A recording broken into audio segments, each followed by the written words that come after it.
Hello there, YouTube. It is your boy B3, back with another kicking graphic novel review. Today we are reviewing The Immortal Hulk, Volume 7, Hulk is Hulk. It's a very fun trade paperback. I highly recommend every single Immortal Hulk book, whether you read single issues or trades, I don't care. You 100% have to read Immortal Hulk. I love how Marvel and Al Ewing have taken the Hulk, and after all these decades of trying to force him to be a superhero, are finally just letting him be a monster again, and letting the Hulk comic be a horror comic full of body horror and cosmic dread. Gotta love it. So, there's a new monster in town. He's cuddly, he's lovable, he's down with the kids, and he's available for your corporate retreat. Yes, there was another Hulk once, the one who made all those nasty threats about ending the world. But who needs him? The living Hulk is here. You might know him as Zimnu. Oh yeah, I think I actually pronounced it correctly that time. And he's going to save us all, or your money back. But who will triumph when Zimnu battles Robert Bruce Banner, the strangest man of all time? Plus, as events grow even stranger, the thoughtful man arrives, and his dreadful thoughts are vast and dark enough to swallow even the devil. And when the war with the Minotaur finally ends, a grateful humanity will know who saved them all. Can there be a happy ending for the Immortal Hulk? Collecting Immortal Hulk numbers 31 through 35 by Al Ewing, Joe Bennett, Javier Rodriguez, Nick Patara, Butch Guice, Mike Hawthorne, Rui Jose, Bernardo Bravo, Cam Smith, Alvaro Lopez, Mark Deering, Mark Morales, Tom Palmer, and Paul Mounts. Sorry if I mispronounced any names, I'm kinda dumb. And it is from Marvel. And it doesn't have a rating on the back like my others do. My others have a T for teen on the back, this one doesn't have anything, which is very interesting. Very interesting indeed. Okay. So, let's start at the beginning.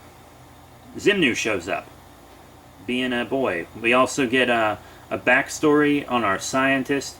She's a trans woman, and, you know, I never thought about it, but a Hulk comic is a pretty good place to, you know, tell a trans story. It really is. Obviously, trans people aren't monsters. I've known many trans people, dated trans people. They are valid, they are wonderful. Science is 100% behind them. I don't want any transphobic shit in the comments, alright? So we kind of get her backstory involving Daredevil, because, you know, she was out of work for being trans. Like, I actually had a teacher who was trans who was fired once. And she was kind of using her scientific know-how to make like hormones and stuff, but she got in with the wrong people, and a lot went wrong. So Zimnu shows up. Hulk fights him because it's, you know, more of the childlike Hulk. It doesn't work out well. Hulk hurts him, and it causes him to release the it causes him to release the monsters, which then fall everywhere. So then Gamma Flight is forced to attack the Hulk. And I'm loving Absorbing Man in these, by the way, because Gamma Flight's teaching him new ways to absorb things, which is super dope.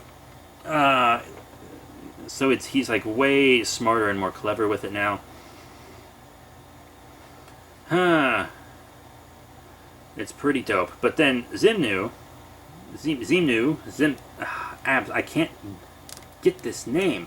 So his powers are basically the Mandela effect and gaslighting. This book might actually be pretty triggering for people who have been in emotionally abusive relationships and whatnot. But he kind of like convinces the whole world that he used to be on a kid's TV show, and they all grew up watching it, and they all remember it, but they can't recall any specifics, and they remember him being a big hero, and he makes them all think that the Hulk is, you know, the biggest villain in the world, and that Roxxon is great.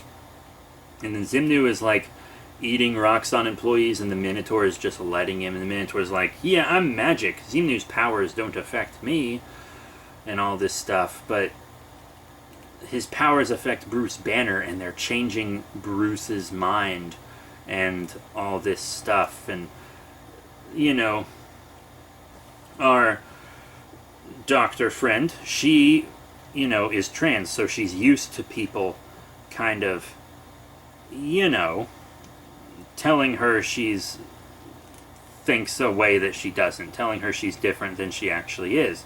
And so she kind of reveals what's happening to Doc Samson, and he's like, ah, crap, and they go to try to stop Bruce, and all this crazy stuff is going on. We see, like, the Planet Hulk personality in Bruce's mind, which is a Hulk that kind of wants to be more heroic, come to another Hulk, and everything is really fucked. Like, a lot of fucked shit happens. We see the death of Bruce's father and, like, Bruce's mindscape, and the Devil Hulk is all chained up inside. Something has chained up the Devil Hulk again.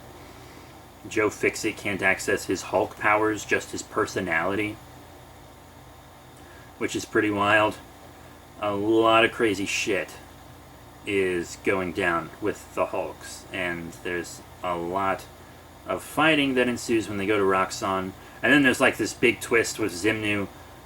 He's kind of doing stuff that the Minotaur didn't want. So, you know, Roxxon's evil ways come back to bite them. The Hulk fights the OG Hulk, you know. And then there's this big reveal that Rick Jones, he's not Rick Jones. Spoilers. He's the leader. The leader's piloting Rick Jones' body. Rick Jones is, I guess, still dead? And the leader's fucking around and finding out. Kind of get a recap on the leader's, you know, comic history real quick. Which was very good because, you know, I really enjoyed it. And about him, like, trying to figure out what all this, you know, hell has to do with gamma radiation, and he begins working with Bruce Banner's evil dad. Lots is still going on in the mindscape of Hulk and Bruce Banner, of course. You know, Harpy kind of bounces. And the Hulk is now a public hero because he saved everyone from Roxxon, and he's trying to do good and help rebuild places that he's smashed.